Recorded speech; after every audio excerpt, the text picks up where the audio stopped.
क्या हुआ है, कल रात को एक बच्ची जो पढ़ती थी जी। वो ट्यूशन से घर जा रही थी कल रात को करीबन 5-6 बजे।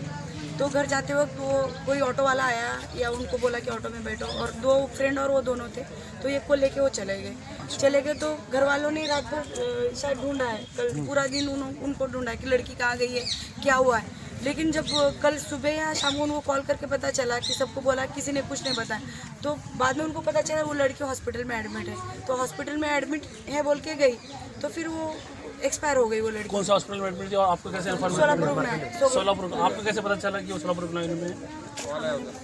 उधर से कॉल आया था सहेली का हाँ। कि इसको सोलापुर रुग्णालय में एडमिट करे है, तुम आ जाओ करके। हम वहाँ पर गए और फिर उन्होंने बोला कि आधार कार्ड चाहिए बच्चे का, तब तक हम डेड बॉडी नहीं दिखाने वाले। फिर भी मैंने बोला कि मैं उनकी माँ हूँ और मुझे दिखाना ही चाहिए तुम। तो बोले ठीक है, तुम्हारे को मामला मालूम है क्या हो गया है बच्ची के साथ? तो हम बोले हमारे को खाली मालूम पड़ गया है कि वो बच्ची चक्कर आके गिर गई है करके। फिर बाद में वो बोले वैसा कुछ भी नहीं है, कि वो ऑन द स्पॉट यहाँ पे डेड बॉडी लाया गया है मैडम, उसके साथ ना बहुत अत्याचार हो गया है, उसका खून किया है, ऐसा हमारे को बोला गया। जैसे कि पता चला कि वो आरोपी पकड़े गए, हाँ। कहाँ के? सोलापुर के ही है वो। हाँ। शादी के लिए उन्होंने उनको ये किया था, इनसे बात की थी हाँ। तो इन्होंने बोला कि नहीं, अभी बच्ची पढ़ रही है, उसके भी बहुत एम्बिशंस थे, वो पढ़ना चाहती थी। वो मैडम का कहना है कि वो क्राइम बहुत हो रहे हैं अपने सोलापुर में, मम्मी मैं कुछ करना चाहती हूँ, इतनी एम्बिशन वाली बच्ची थी। तो उस बच्ची के साथ ऐसा हो गया है, उनको अटक बिटक ये तो होता रहता है ऐसे मामलों में, ऐसे हो जाता है, बाद में अटक कर लिया जाता है।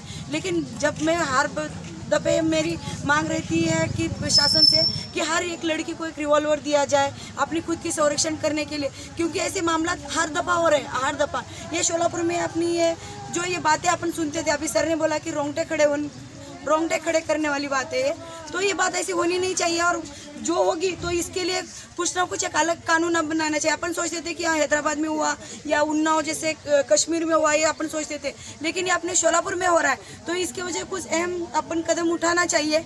और सबको मैं बोलती हूँ कि जो रिवॉल्वर का लाइसेंस है या रिवॉल्वर चलाने की ट्रेनिंग आप लेडीज़ को जब तक नहीं देंगे तब तक वो खुद की सुरक्षा नहीं कर सकती, क्योंकि ये बच्ची 18 साल के अंदर की, 18 साल के अंदर की बच्ची है। ये बच्ची का ऐसा होगा, और ये आंटी का खाली वो अकेली इनकी जो थी वो करने वाली थी, अकेली इनको एक ही बेटी थी वो इनकी, तो ये अभी कैसे जिए? 2 बेटी, तो एक की शादी हो गई ना, अभी एक है ना, एक ही लड़की। हाँ। तो ये कैसे ऐसे कि एक माँ की ऐसे बेटी चली जाती है और ऐसे होता है, और ये कब तक चलेगा, ऐसे कब तक सहन करेंगे? तो इसके ऊपर कुछ ठोस कदम उठाना चाहिए।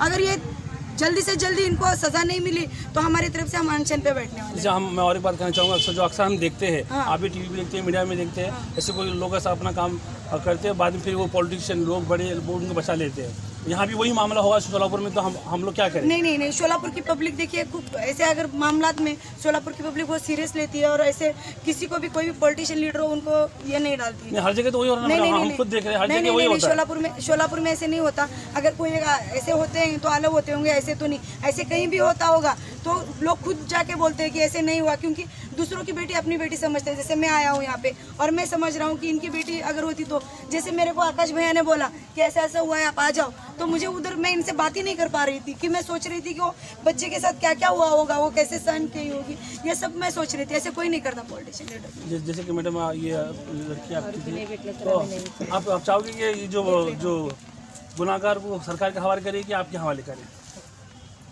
मुझे तो लगता है कि मेरे हवाले अगर कर दिया तो उसका पहला मैं सर काटूंगी। नहीं, हाँ। और पहला रिपोर्टर आप देख रहे होंगे, अगर मेरे सामने भी आएगा तो मैं उसके वही काम करूंगा जो मैडम ने कहा। सरकार से जो है ना, सरकार में वही काम होएगा, फिर कोई पॉलिटिशियन आएगा, कोई मैनेज करेगा, कोई पुलिस वाले को मैनेज करेगा, कोई बड़े बंदे को मैनेज करेगा, फिर वो 3 महीने 4 महीने के बाद बेल लेके बाहर आएगा। ये इनको सरकार के हवाले नहीं करना चाहिए। नहीं, ऐसे लोगों को जामीन नहीं मिलना चाहिए, डायरेक्ट फांसी की सजा। अपन बोलते हैं ना, इनको ऐसे करते हैं, इनको ले जाते हैं जेल में रखते हैं, इनको खिलाते पिलाते, खाना खिलाते, ऐसे नहीं करना चाहिए। ऐसे हो गया तुरंत रिपोर्ट जो आया है, जैसे मेडिकल का रिपोर्ट आया, उस पर तुरंत इनको फांसी दे दी। ऐसे कोई वकील बैठे ना पैसे उनके लिए, उनको बचाने के लिए ऐसे लोग भी बैठे हुए हैं। वो तो होता है। तो समाज का कैसा होगा? नहीं, लेकिन अगर ऐसे बचाने उनके साथ भी ऐसे होने वाला है। हाँ, अगर यही ये भी है। उनके साथ होने अगर वाला है। अपने घर में ये मामला होता तो आप लोग क्या करते थे? नहीं, ये भी यही उनके साथ सोचना होगा। है हमें। ये देखिए, आपको जुने चंदा साहब को पता है कि मैं हर एक जो काम करती हूँ मेरा खुद का है, मेरे घर वालों के साथ हुआ है, ऐसे बोल के जब आकाश भाई ने मुझे बोला तो मैं एकदम चुप से बैठ गई थी, मतलब मुझे सूझ नहीं रहा था क्या होगा, तो मैं